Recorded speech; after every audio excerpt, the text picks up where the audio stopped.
Occam's Razor, also written as Occam's Razor and in Latin lex parsimoniae, which means law of parsimony, is a problem-solving principle devised by William of Ockham, c. 1287–1347, who was an English Franciscan friar and scholastic philosopher and theologian. The principle states that among competing hypotheses that predict equally well, the one with the fewest assumptions should be selected. Other, more complicated solutions may ultimately prove to provide better predictions, but in the absence of differences in predictive ability, the fewer assumptions that are made, the better. The application of the principle can be used to shift the burden of proof in a discussion. However, Alan Baker, who suggests this in the online Stanford Encyclopedia of Philosophy, is careful to point out that his suggestion should not be taken generally, but only as it applies in a particular context, that is, philosophers who argue in opposition to metaphysical theories that involve an allegedly superfluous ontological apparatus. Baker then notices that principles, including Occam's razor, are often expressed in a way that is unclear regarding which facet of simplicity, parsimony, or elegance the principle refers to, and that in a hypothetical formulation the facets of simplicity may work in different directions. A simpler description may refer to a more complex hypothesis, and a more complex description may refer to a simpler hypothesis. Solomonov's theory of inductive inference is a mathematically formalized Occam's razor. Shorter computable theories have more weight when calculating the probability of the next observation, using all computable theories that perfectly describe previous observations. In science, Occam's razor is used as a heuristic technique, discovery tool, to guide scientists in the development of theoretical models, rather than as an arbiter between published models. In the scientific method, Occam's razor is not considered an irrefutable principle of logic or a scientific result. The preference for simplicity in the scientific method is based on the falsifiability criterion. For each accepted explanation of a phenomenon, there is always an infinite number of possible and more complex alternatives, because one can always burden failing explanations with ad hoc hypotheses to prevent them from being falsified. Therefore, simpler theories are preferable to more complex ones because they are better testable and falsifiable. History.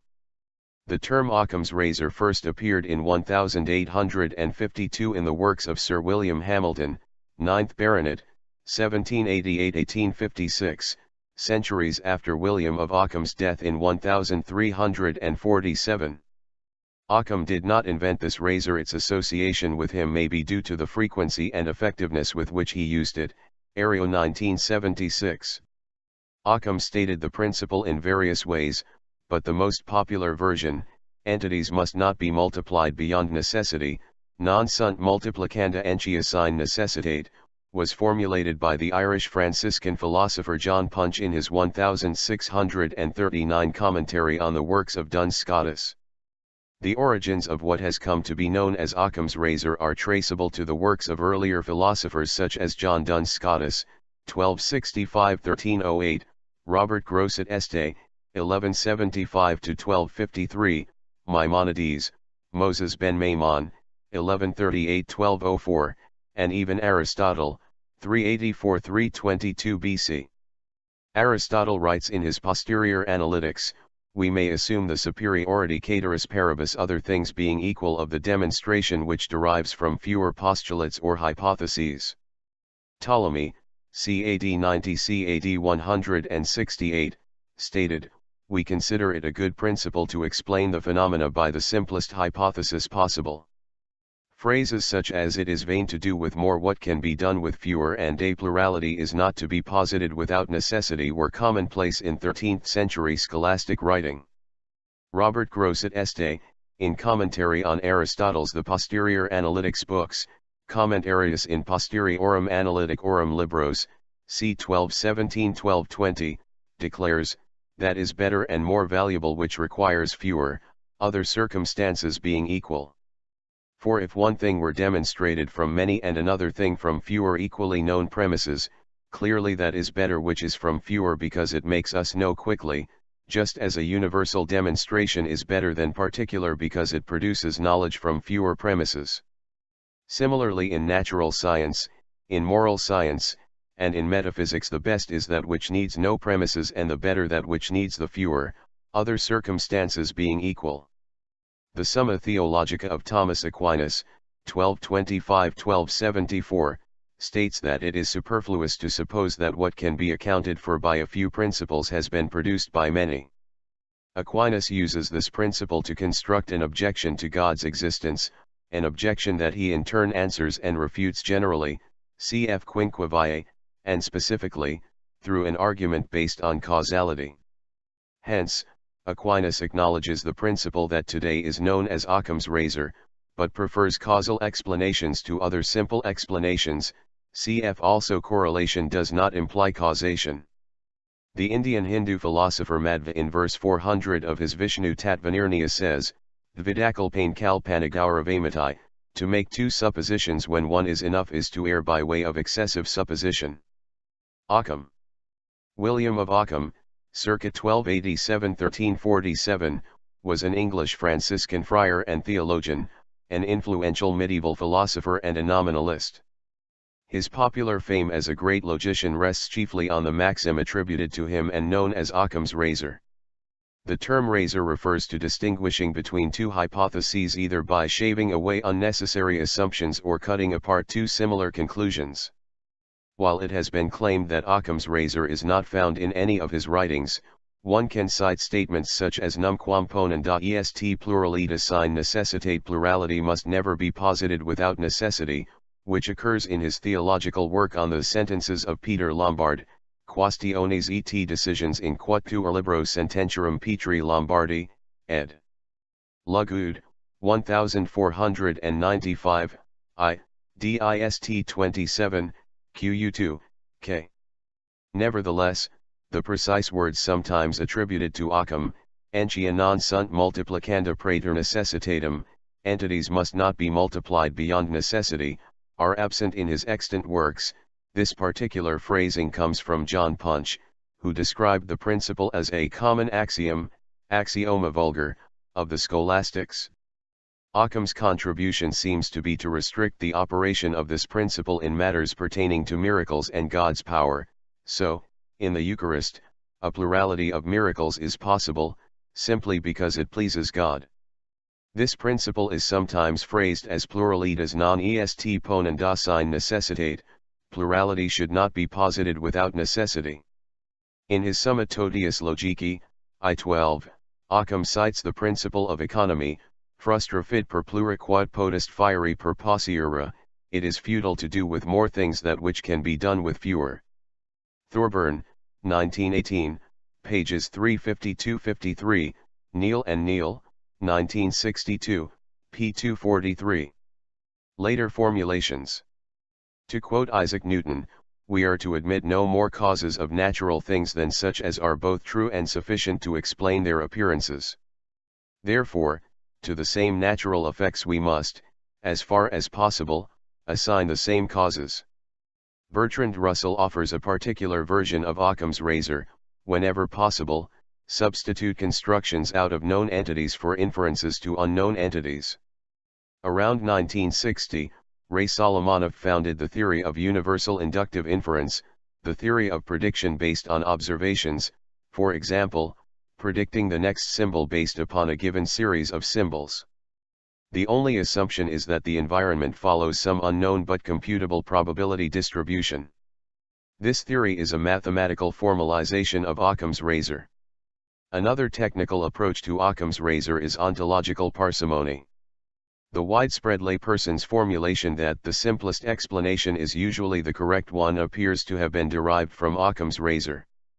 Justifications.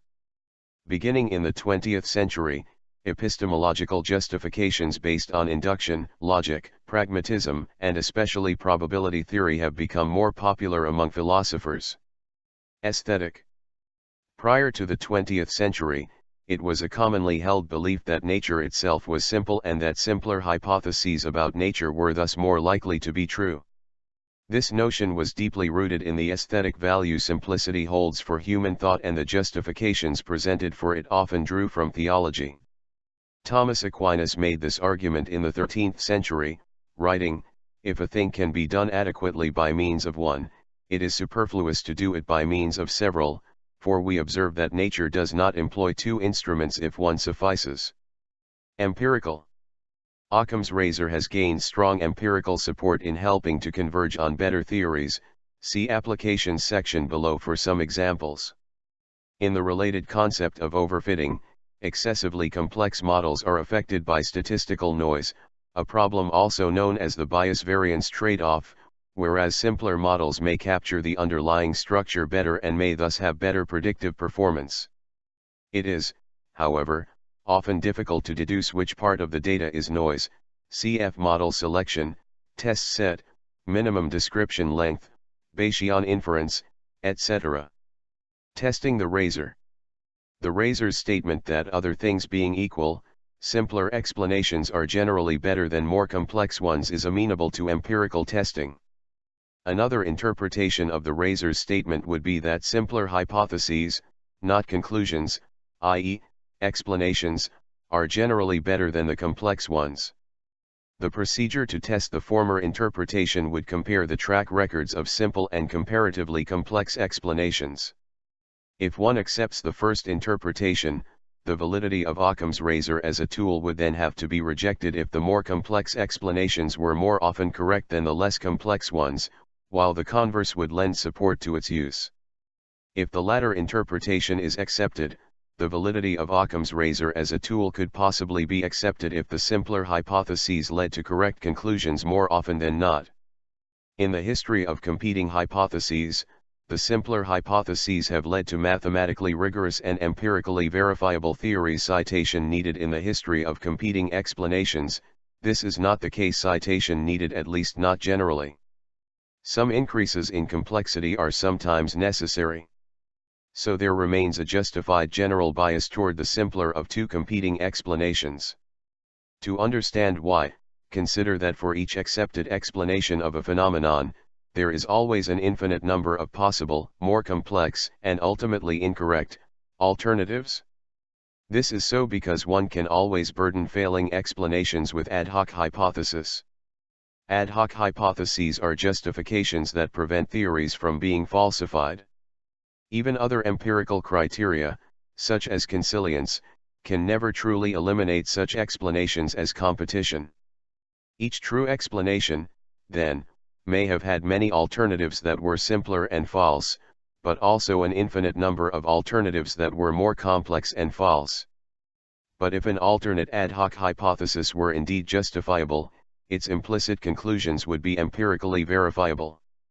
On a commonly accepted repeatability principle, these alternate theories have never been observed and continue to escape observation. In addition, one does not say an explanation is true if it has not withstood this principle. Put another way, any new, and even more complex, theory can still possibly be true. For example, if an individual makes supernatural claims that leprechauns were responsible for breaking a vase, the simpler explanation would be that he is mistaken, but ongoing ad hoc justifications, e.g., and that's not me on the film, they tampered with that, too, successfully prevent outright falsification. This endless supply of elaborate competing explanations, called saving hypotheses, cannot be ruled out but by using Occam's razor. Practical considerations and pragmatism. The common form of the razor, used to distinguish between equally explanatory hypotheses, may be supported by the practical fact that simpler theories are easier to understand. Some argue that Occam's razor is not an inference-driven model, but a heuristic maxim for choosing among other models and instead underlies induction. Alternatively, if one wants to have reasonable discussion, one may be practically forced to accept Occam's razor in the same way one is simply forced to accept the laws of thought and inductive reasoning, given the problem of induction. Philosopher Elliot Sober states that not even reason itself can be justified on any reasonable grounds, and that we must start with first principles of some kind, otherwise an infinite regress occurs. The pragmatist may go on, as David Hume did on the topic of induction, that there is no satisfying alternative to granting this premise. Though one may claim that Occam's razor is invalid as a premise that helps regulate theories, putting this doubt into practice would mean doubting whether every step forward will result in locomotion or a nuclear explosion. In other words, what's the alternative? Mathematical. One justification of Occam's razor is a direct result of basic probability theory. By definition, all assumptions introduce possibilities for error. If an assumption does not improve the accuracy of a theory, its only effect is to increase the probability that the overall theory is wrong. There have also been other attempts to derive Occam's razor from probability theory, including notable attempts made by Harold Jeffreys and E.T. Jaynes. The probabilistic, Bayesian, basis for Occam's razor is elaborated by David J. C. McKay in Chapter 28 of his book Information Theory, Inference, and Learning Algorithms 34, where he emphasizes that a prior bias in favor of simpler models is not required. William H. Jeffreys, no relation to Harold Jeffreys, and James O. Berger, 1991, generalize and quantify the original formulation's assumptions concept as the degree to which a proposition is unnecessarily accommodating to possible observable data. They state, a hypothesis with fewer adjustable parameters will automatically have an enhanced posterior probability, due to the fact that the predictions it makes are sharp. The model they propose balances the precision of a theory's predictions against their sharpness, preferring theories that sharply make correct predictions over theories that accommodate a wide range of other possible results. This, again, reflects the mathematical relationship between key concepts in Bayesian inference, namely marginal probability, conditional probability, and posterior probability. Other philosophers. Karl Popper. Karl Popper argues that a preference for simple theories need not appeal to practical or aesthetic considerations. Our preference for simplicity may be justified by its falsifiability criterion. We prefer simpler theories to more complex ones because their empirical content is greater, and because they are better testable. Popper 1992. The idea here is that a simple theory applies to more cases than a more complex one, and is thus more easily falsifiable. This is again comparing a simple theory to a more complex theory where both explain the data equally well. Elliot Sober. The philosopher of science Elliot Sober once argued along the same lines as Popper, tying simplicity with informativeness. The simplest theory is the more informative, in the sense that it requires less information to a question. He has since rejected this account of simplicity, purportedly because it fails to provide an epistemic justification for simplicity. He now believes that simplicity considerations, and considerations of parsimony in particular, do not count unless they reflect something more fundamental. Philosophers, he suggests, may have made the error of hypostatizing simplicity, i.e., endowed it with a sui generis existence, when it has meaning only when embedded in a specific context. Sober 1992. If we fail to justify simplicity considerations on the basis of the context in which we use them, we may have no non-circular justification, just as the question why be rational may have no non-circular answer. The same may be true of the question why should simplicity be considered in evaluating the plausibility of hypotheses. Richard Swinburne. Richard Swinburne argues for simplicity on logical grounds. The simplest hypothesis proposed as an explanation of phenomena is more likely to be the true one than is any other available hypothesis, that its predictions are more likely to be true than those of any other available hypothesis, and that it is an ultimate a priori epistemic principle that simplicity is evidence for truth. Swinburne 1997. According to Swinburne, since our choice of theory cannot be determined by data, see underdetermination and Quine-Duhem thesis, we must rely on some criterion to determine which theory to use. Since it is absurd to have no logical method for settling on one hypothesis amongst an infinite number of equally data-compliant hypotheses, we should choose the simplest theory. Either science is irrational in the way it judges theories and predictions probable, or the principle of simplicity is a fundamental synthetic a priori truth. Swinburne 1997. Ludwig Wittgenstein. From the Tractatus Logico-Philosophicus. 3.328 If a sign is not necessary, then it is meaningless. That is the meaning of Occam's razor. If everything in the symbolism works as though a sign had meaning, then it has meaning.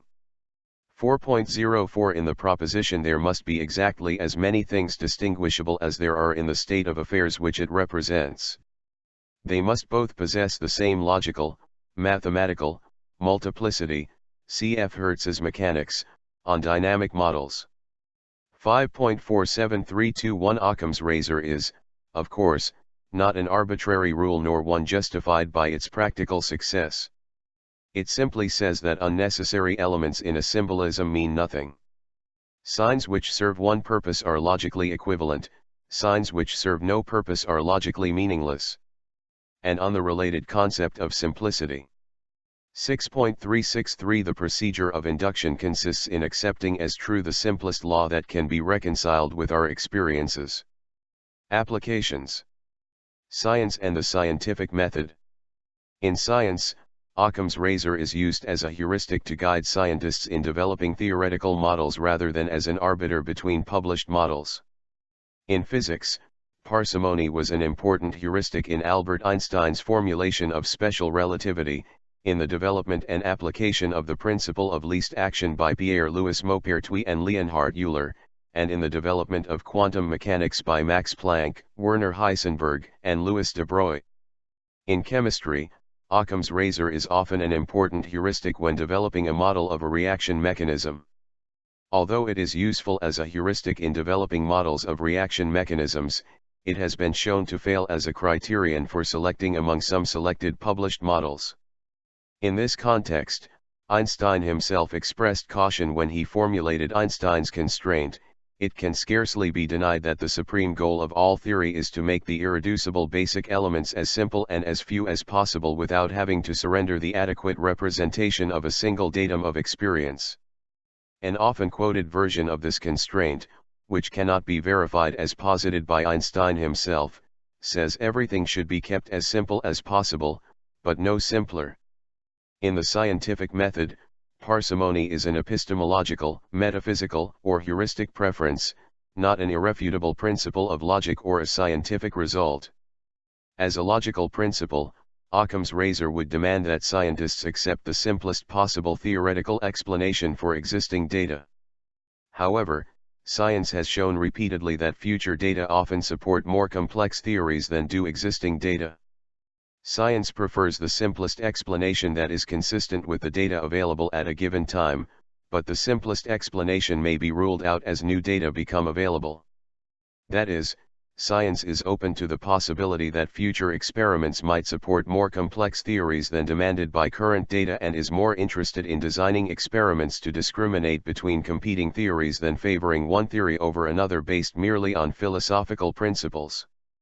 When scientists use the idea of parsimony, it has meaning only in a very specific context of inquiry. Several background assumptions are required for parsimony to connect with plausibility in a particular research problem. The reasonableness of parsimony in one research context may have nothing to do with its reasonableness in another. It is a mistake to think that there is a single global principle that spans diverse subject matter. It has been suggested that Occam's razor is a widely accepted example of extra-evidential consideration, even though it is entirely a metaphysical assumption. There is little empirical evidence that the world is actually simple or that simple accounts are more likely to be true than complex ones. Most of the time, Occam's razor is a conservative tool, cutting out crazy, complicated constructions and assuring that hypotheses are grounded in the science of the day, thus yielding normal science, models of explanation and prediction. There are, however, notable exceptions where Occam's razor turns a conservative scientist into a reluctant revolutionary. For example, Max Planck interpolated between the Wien and Jeans radiation laws and used Occam's razor logic to formulate the quantum hypothesis, even resisting that hypothesis as it became more obvious that it was correct. Appeals to simplicity were used to argue against the phenomena of meteorites, ball lightning, continental drift, and reverse transcriptase. One can argue for atomic building blocks for matter, because it provides a simpler explanation for the observed reversibility of both mixing and chemical reactions as simple separation and rearrangements of atomic building blocks. At the time, however, The atomic theory was considered more complex because it implied the existence of invisible particles that had not been directly detected. Ernst Mach and the logical positivists rejected John Dalton's atomic theory until the reality of atoms was more evident in Brownian motion, as shown by Albert Einstein. In the same way, postulating the ether is more complex than transmission of light through a vacuum. At the time, however, all known waves propagated through a physical medium, and it seemed simpler to postulate the existence of a medium than to theorize about wave propagation without a medium. Likewise, Newton's idea of light particles seemed simpler than Christian Huygens' idea of waves, so many favored it. In this case, as it turned out, neither the wave nor the particle explanation alone suffices, as light behaves like waves and like particles. Three axioms presupposed by the scientific method are realism, the existence of objective reality, the existence of natural laws, and the constancy of natural law. Rather than depend on provability of these axioms, science depends on the fact that they have not been objectively falsified. Occam's razor and parsimony support, but do not prove, these axioms of science. The general principle of science is that theories, or models, of natural law must be consistent with repeatable experimental observations. This ultimate arbiter, selection criterion, rests upon the axioms mentioned above. There are examples where Occam's razor would have favored the wrong theory given the available data. Simplicity principles are useful philosophical preferences for choosing a more likely theory from among several possibilities that are all consistent with available data. A single instance of Occam's razor favoring a wrong theory falsifies the razor as a general principle. Michael Lee and others provide cases in which a parsimonious approach does not guarantee a correct conclusion and, if based on incorrect working hypotheses or interpretations of incomplete data, may even strongly support a false conclusion. Lee states, when parsimony ceases to be a guideline and is instead elevated to an ex cathedra pronouncement, parsimony analysis ceases to be science. If multiple models of natural law make exactly the same testable predictions, they are equivalent and there is no need for parsimony to choose a preferred one. For example, Newtonian, Hamiltonian and Lagrangian classical mechanics are equivalent. Physicists have no interest in using Occam's razor to say the other two are wrong. Likewise, there is no demand for simplicity principles to arbitrate between wave and matrix formulations of quantum mechanics. Science often does not demand arbitration or selection criteria between models that make the same testable predictions. Biology. Biologists or philosophers of biology use Occam's razor in either of two contexts, both in evolutionary biology, the units of selection controversy and systematics. George C. Williams in his book Adaptation and Natural Selection, 1966, argues that the best way to explain altruism among animals is based on low-level, i.e., individual, selection as opposed to high-level group selection. Altruism is defined by some evolutionary biologists, e.g., R. Alexander, 1987, W. D. Hamilton, 1964, as behavior that is beneficial to others, or to the group, at a cost to the individual, and many posit individual selection as the mechanism that explains altruism solely in terms of the behaviors of individual organisms acting in their own self-interest, or in the interest of their genes, via kin selection. Williams was arguing against the perspective of others who propose selection at the level of the group as an evolutionary mechanism that selects for altruistic traits, e.g., D. S. Wilson and E. O. Wilson, 2007. The basis for Williams' contention is that of the two, individual selection is the more parsimonious theory. In doing so he is invoking a variant of Occam's razor known as Morgan's canon. In no case is an animal activity to be interpreted in terms of higher psychological processes, if it can be fairly interpreted in terms of processes which stand lower in the scale of psychological evolution and development. Morgan 1903. However, more recent biological analyses, such as Richard Dawkins' The Selfish Gene, have contended that Morgan's canon is not the simplest and most basic explanation. Dawkins argues the way evolution works is that the genes propagated in most copies end up determining the development of that particular species, i.e., natural selection turns out to select specific genes, and this is really the fundamental underlying principle, that automatically gives individual and group selection as emergent features of evolution. Zoology provides an example. Musk oxen, when threatened by wolves, form a circle with the males on the outside and the females and young on the inside. This is an example of a behavior by the males that seems to be altruistic. The behavior is disadvantageous to them individually but beneficial to the group as a whole and was thus seen by some to support the group selection theory. However, a much better explanation immediately offers itself once one considers that natural selection works on gene citation needed. If the male musk ox runs off leaving his offspring to the wolves, his genes do not propagate. If, however, he fights, his genes may live on in his offspring. Thus, the stay and fight gene prevails. This is an example of kin selection. An underlying general principle thus offers a much simpler explanation, without retreating to special principles as group selection. Systematics is the branch of biology that attempts to establish genealogical relationships among organisms. It is also concerned with their classification. There are three primary camps in systematics: cladists, phoneticists, and evolutionary taxonomists. The cladists hold that genealogy alone should determine classification, and phoneticists contend that similarity over propinquity of descent is the determining criterion, while evolutionary taxonomists say that both genealogy and similarity count in classification. It is among the cladists that Occams Razor is to be found, although their term for it is cladistic parsimony.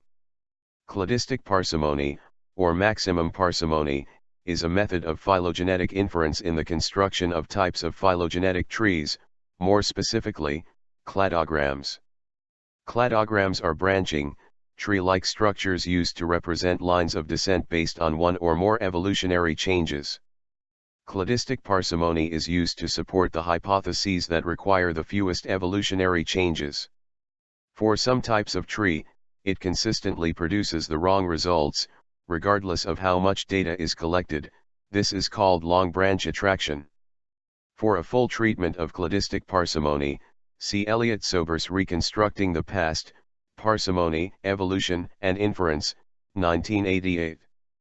For a discussion of both uses of Occam's razor in biology, see Sober's article Let's Razor Occam's Razor, 1990.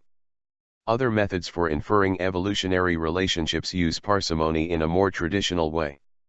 Likelihood methods for phylogeny use parsimony as they do for all likelihood tests, with hypotheses requiring few differing parameters, i.e., numbers of different rates of character change or different frequencies of character state transitions, being treated as null hypotheses relative to hypotheses requiring many differing parameters. Thus, complex hypotheses must predict data much better than do simple hypotheses before researchers reject the simple hypotheses. Recent advances employ information theory, a close cousin of likelihood, which uses Occam's razor in the same way. Francis Crick has commented on potential limitations of Occam's razor in biology. He advances the argument that because biological systems are the products of an ongoing, natural selection, the mechanisms are not necessarily optimal in an obvious sense. He cautions, while Occam's razor is a useful tool in the physical sciences, it can be a very dangerous implement in biology. It is thus very rash to use simplicity and elegance as a guide in biological research. In biogeography, parsimony is used to infer ancient migrations of species or populations by observing the geographic distribution and relationships of existing organisms. Given the phylogenetic tree, ancestral migrations are inferred to be those that require the minimum amount of total movement. Medicine. When discussing Occam's razor in contemporary medicine, doctors and philosophers of medicine speak of diagnostic parsimony.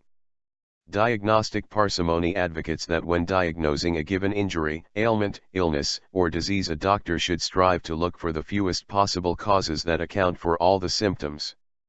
This philosophy is one of several demonstrated in the popular medical adage, when you hear hoofbeats behind you, think horses, not zebras. While diagnostic parsimony might often be beneficial, credence should also be given to the counter-argument modernly known as Occams dictum, which succinctly states that patients can have as many diseases as they damn well please. It is often statistically more likely that a patient has several common diseases rather than a single rarer disease that explains myriad symptoms. Also, independently of statistical likelihood, some patients do in fact turn out to have multiple diseases, which by common sense nullifies the approach of insisting to explain any given collection of symptoms with one disease. These misgivings emerge from simple probability theory, which is already taken into account in many modern variations of the razor, and from the fact that the loss function is much greater in medicine than in most of general science. Because misdiagnosis can result in the loss of a person's health and potentially life, it is considered better to test and pursue all reasonable theories, even if there is some theory that appears the most likely. Diagnostic parsimony and the counterbalance it finds in Occams dictum have very important implications in medical practice. Any set of symptoms could be indicative of a range of possible diseases and disease combinations, though at no point is a diagnosis rejected or accepted just on the basis of one disease appearing more likely than another. The continuous flow of hypothesis formulation, testing, and modification benefits greatly from estimates regarding which diseases, or sets of diseases, are relatively more likely responsible for a set of symptoms, given the patient's environment, habits, medical history, and so on. For example, if a hypothetical patient's immediately apparent symptoms include fatigue and cirrhosis and they test negative for hepatitis C, their doctor might formulate a working hypothesis that the cirrhosis was caused by their drinking problem, and then seek symptoms and perform tests to formulate and rule out hypotheses as to what has been causing the fatigue. But if the doctor were to further discover that the patient's breath inexplicably smells of garlic and they are suffering from pulmonary edema, they might decide to test for the relatively rare condition of selenium poisoning. Religion. In the philosophy of religion, Occam's razor is sometimes applied to the existence of God. William of Ockham himself was a Christian. He believed in God, and in the authority of Scripture. He writes that nothing ought to be posited without a reason given, unless it is self-evident, literally, known through itself, or known by experience or proved by the authority of sacred Scripture. 51. Occam believed that an explanation has no sufficient basis in reality when it does not harmonize with reason, experience, or the Bible. However, unlike many theologians of his time, Occam did not believe God could be logically proven with arguments. To Occam, science was a matter of discovery, but theology was a matter of revelation and faith. He states, "Only faith gives us access to theological truths. The ways of God are not open to reason, for God has freely chosen to create a world and establish a way of salvation within it apart from any necessary laws that human logic or rationality can uncover." St. Thomas Aquinas, in the Summa Theologica, uses a formulation of Occam's razor to construct an objection to the idea that God exists, which he refutes directly with a counterargument. Further, it is superfluous to suppose that what can be accounted for by a few principles has been produced by many. But it seems that everything we see in the world can be accounted for by other principles, supposing God did not exist. For all natural things can be reduced to one principle, which is nature, and all voluntary things can be reduced to one principle, which is human reason, or will. Therefore there is no need to suppose God's existence. In turn, Aquinas answers this with the Quinque Viae, and addresses the particular objection above with the following answer.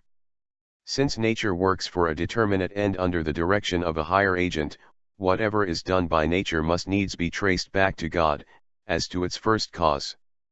So also whatever is done voluntarily must also be traced back to some higher cause other than human reason or will, since these can change or fail.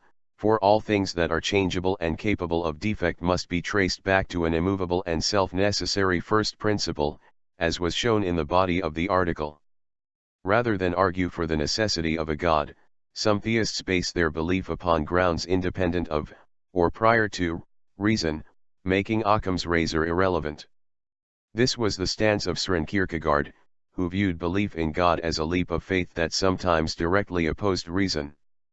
This is also the doctrine of Gordon Clark's presuppositional apologetic, with the exception that Clark never thought the leap of faith was contrary to reason. See also fideism. Various arguments in favor of God establish God as a useful or even necessary assumption.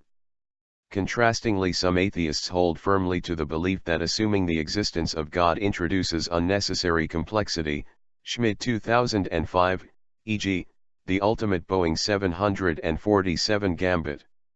Taking a nuanced position, philosopher Del Ratzsch suggests that the application of the razor to God may not be so simple, least of all when we are comparing that hypothesis with theories postulating multiple invisible universes. Another application of the principle is to be found in the work of George Berkeley, 1685–1753. Berkeley was an idealist who believed that all of reality could be explained in terms of the mind alone. He invoked Occam's razor against materialism, stating that matter was not required by his metaphysic and was thus eliminable. One potential problem with this belief is that it's possible, given Berkeley's position, to find solipsism itself more in line with the razor than a God-mediated world beyond a single thinker. In his article Sensations and Brain Processes, 1959, J.J.C. Smart invoked Occam's razor with the aim to justify his preference of the mind-brain identity theory over spirit-body dualism. Dualists state that there are two kinds of substances in the universe, physical, including the body, and spiritual, which is non-physical. In contrast, identity theorists state that everything is physical, including consciousness, and that there is nothing non-physical. Though it is impossible to appreciate the spiritual when limiting oneself to the physical, Smart maintained that identity theory explains all phenomena by assuming only a physical reality. Subsequently, Smart has been severely criticized for his use, or misuse of Occam's razor and ultimately retracted his advocacy of it in this context. Paul Chichland, 1984, states that by itself Occam's razor is inconclusive regarding duality.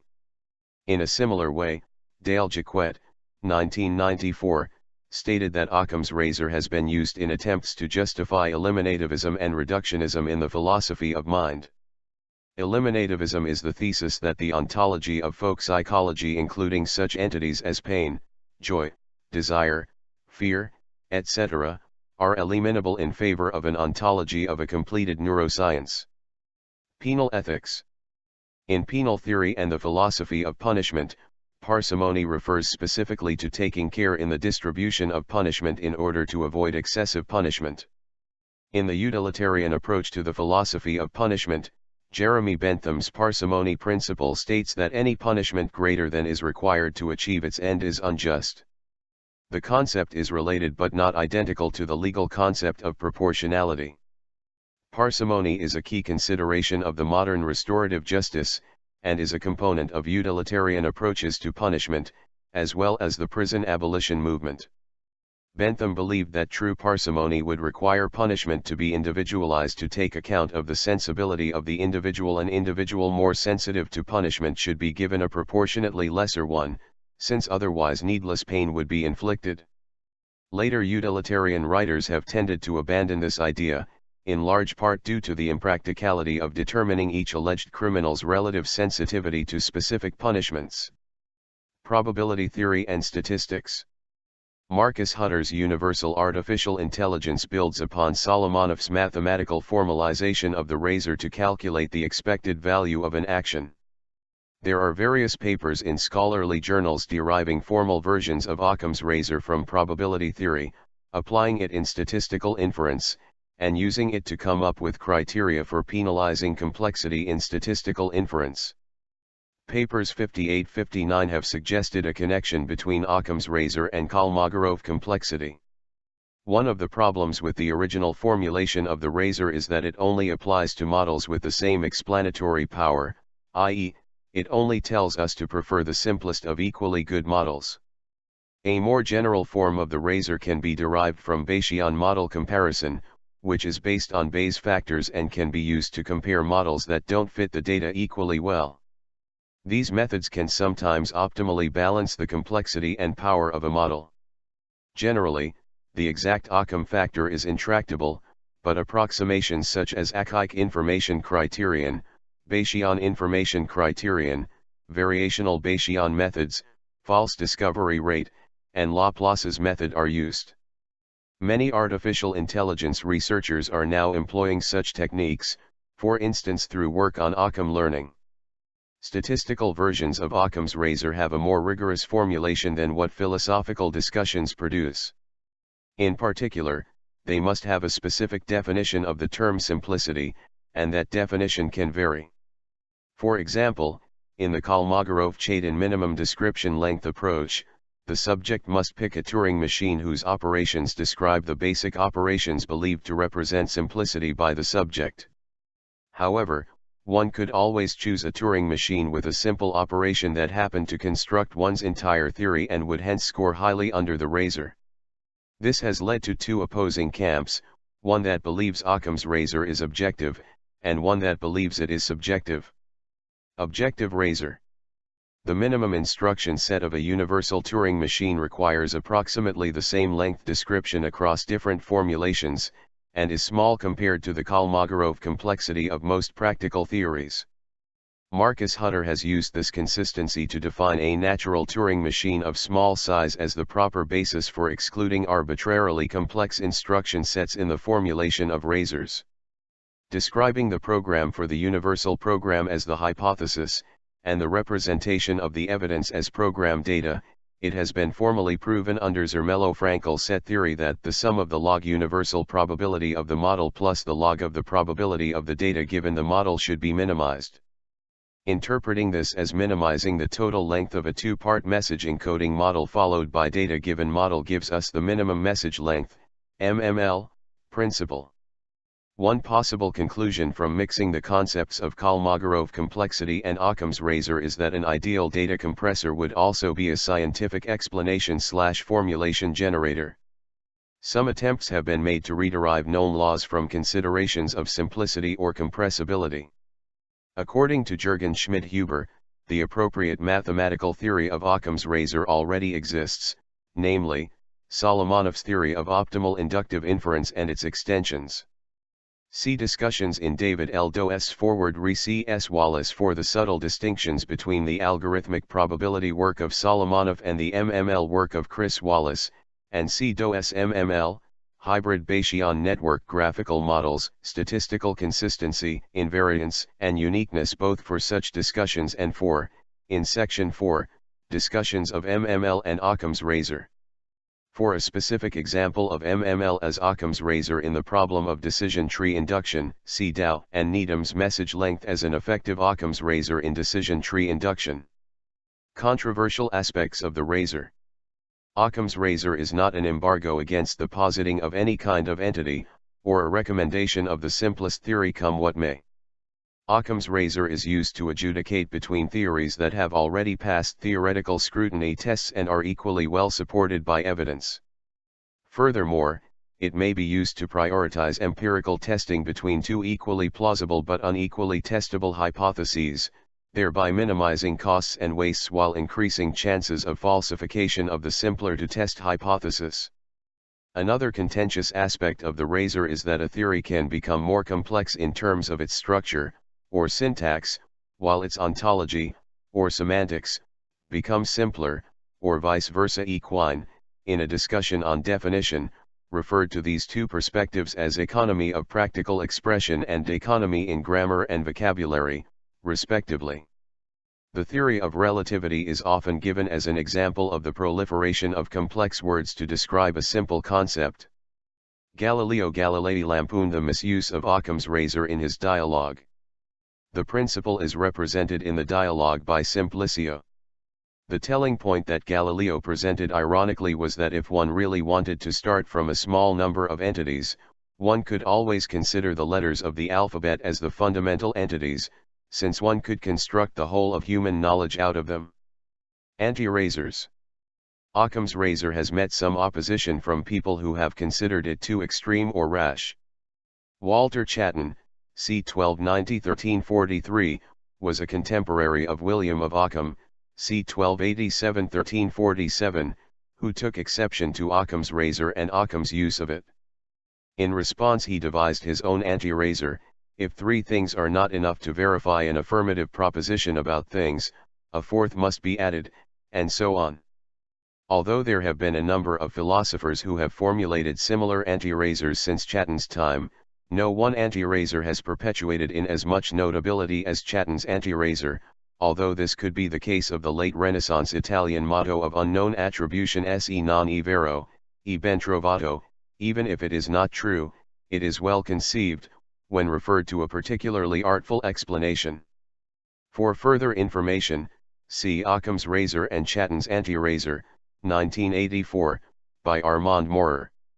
Anti-razors have also been created by Gottfried Wilhelm Leibniz, 1646–1716, Immanuel Kant, 1724–1804, and Karl Menger, 1902–1985. Leibniz's version took the form of a principle of plenitude, as Arthur Lovejoy has called it, the idea being that God created the most varied and populous of possible worlds. Kant felt a need to moderate the effects of Occam's razor and thus created his own counter-razor: the variety of beings should not rashly be diminished. Karl Menger found mathematicians to be too parsimonious with regard to variables, so he formulated his law against miserliness, which took one of two forms: entities must not be reduced to the point of inadequacy, and it is vain to do with fewer what requires more. A less serious but, some might say, even more extremist anti-razor is pataphysics, the science of imaginary solutions developed by Alfred Jarry, 1873–1907. Perhaps the ultimate in anti-reductionism, pataphysics seeks no less than to view each event in the universe as completely unique, subject to no laws but its own. Variations on this theme were subsequently explored by the Argentine writer Jorge Luis Borges in his story/mock essay Tlan, Akbar, Orbis Tertius. There is also Crabtree's bludgeon, which cynically states that no set of mutually inconsistent observations can exist for which some human intellect cannot conceive a coherent explanation, however complicated. Be multiplied beyond necessity, non sunt multiplicanda entia sine necessitate, was formulated by the Irish Franciscan philosopher John Punch in his 1639 commentary on the works of Duns Scotus. The origins of what has come to be known as Occam's razor are traceable to the works of earlier philosophers such as John Duns Scotus, 1265–1308, Robert Grosset Este, 1175–1253, Maimonides, Moses ben Maimon, 1138–1204, and even Aristotle, 384–322 BC. Aristotle writes in his Posterior Analytics, "We may assume the superiority cateris paribus, other things being equal, of the demonstration which derives from fewer postulates or hypotheses." Ptolemy, c. AD 90 c. AD 168, stated, "We consider it a good principle to explain the phenomena by the simplest hypothesis possible." Phrases such as "it is vain to do with more what can be done with fewer," and "a plurality is not to be posited without necessity," were commonplace in 13th century scholastic writing. Robert Grosset Este, in commentary on Aristotle's The Posterior Analytics books, Commentarius in Posteriorum Analyticorum Libros, c. 1217–1220, declares, "That is better and more valuable which requires fewer, other circumstances being equal. For if one thing were demonstrated from many, and Occam's razor, also written as Occam's razor and in Latin lex parsimoniae, which means law of parsimony, is a problem-solving principle devised by William of Ockham, c. 1287–1347, who was an English Franciscan friar and scholastic philosopher and theologian. The principle states that among competing hypotheses that predict equally well, the one with the fewest assumptions should be selected. Other, more complicated solutions may ultimately prove to provide better predictions, but in the absence of differences in predictive ability, the fewer assumptions that are made, the better. The application of the principle can be used to shift the burden of proof in a discussion. However, Alan Baker, who suggests this in the online Stanford Encyclopedia of Philosophy, is careful to point out that his suggestion should not be taken generally, but only as it applies in a particular context, that is, philosophers who argue in opposition to metaphysical theories that involve an allegedly superfluous ontological apparatus. Baker then notices that principles, including Occam's razor, are often expressed in a way that is unclear regarding which facet of simplicity, parsimony, or elegance the principle refers to, and that in a hypothetical formulation the facets of simplicity may work in different directions. A simpler description may refer to a more complex hypothesis, and a more complex description may refer to a simpler hypothesis. Solomonov's theory of inductive inference is a mathematically formalized Occam's razor. Shorter computable theories have more weight when calculating the probability of the next observation, using all computable theories that perfectly describe previous observations. In science, Occam's razor is used as a heuristic technique, discovery tool, to guide scientists in the development of theoretical models, rather than as an arbiter between published models. In the scientific method, Occam's razor is not considered an irrefutable principle of logic or a scientific result. The preference for simplicity in the scientific method is based on the falsifiability criterion. For each accepted explanation of a phenomenon, there is always an infinite number of possible and more complex alternatives, because one can always burden failing explanations with ad hoc hypotheses to prevent them from being falsified. Therefore, simpler theories are preferable to more complex ones because they are better testable and falsifiable. History. The term Occam's razor first appeared in 1852 in the works of Sir William Hamilton, 9th Baronet, 1788-1856, centuries after William of Ockham's death in 1347. Occam did not invent this razor. Its association with him may be due to the frequency and effectiveness with which he used it. Ario 1976. Occam stated the principle in various ways, but the most popular version, entities must not maxim attributed to him and known as Occam's razor. The term razor refers to distinguishing between two hypotheses either by shaving away unnecessary assumptions or cutting apart two similar conclusions. While it has been claimed that Occam's razor is not found in any of his writings, one can cite statements such as numquam ponenda est plurality sine necessitate plurality must never be posited without necessity, which occurs in his theological work on the sentences of Peter Lombard, Quaestiones et decisions in quatuor libro sententiarum Petri Lombardi, ed.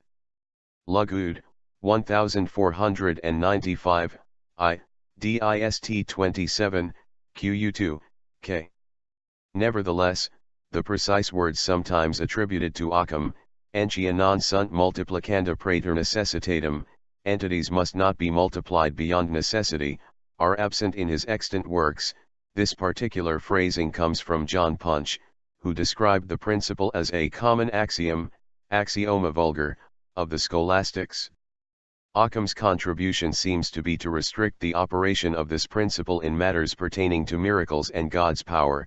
So, in the Eucharist, a plurality of miracles is possible, simply because it pleases God. This principle is sometimes phrased as pluralitas non est ponenda sine necessitate.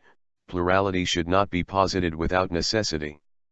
In his Summa Totius Logici, another thing from fewer equally known premises, clearly that is better which is from fewer because it makes us know quickly, just as a universal demonstration is better than particular because it produces knowledge from fewer premises. Similarly in natural science, in moral science, and in metaphysics the best is that which needs no premises and the better that which needs the fewer, other circumstances being equal. The Summa Theologica of Thomas Aquinas, 1225-1274, states that it is superfluous to suppose that what can be accounted for by a few principles has been produced by many. Aquinas uses this principle to construct an objection to God's existence, an objection that he in turn answers and refutes generally, cf. Quinqueviae, and specifically, through an argument based on causality. Hence, Aquinas acknowledges the principle that today is known as Occam's razor, but prefers causal explanations to other simple explanations. Cf. Also correlation does not imply causation. The Indian Hindu philosopher Madhva in verse 400 of his Vishnu Tattvanirnaya says, Vidakalpane kalpanagauravamattai, to make two suppositions when one is enough is to err by way of excessive supposition. Occam. William of Ockham, circa 1287–1347, was an English Franciscan friar and theologian, an influential medieval philosopher and a nominalist. His popular fame as a great logician rests chiefly on the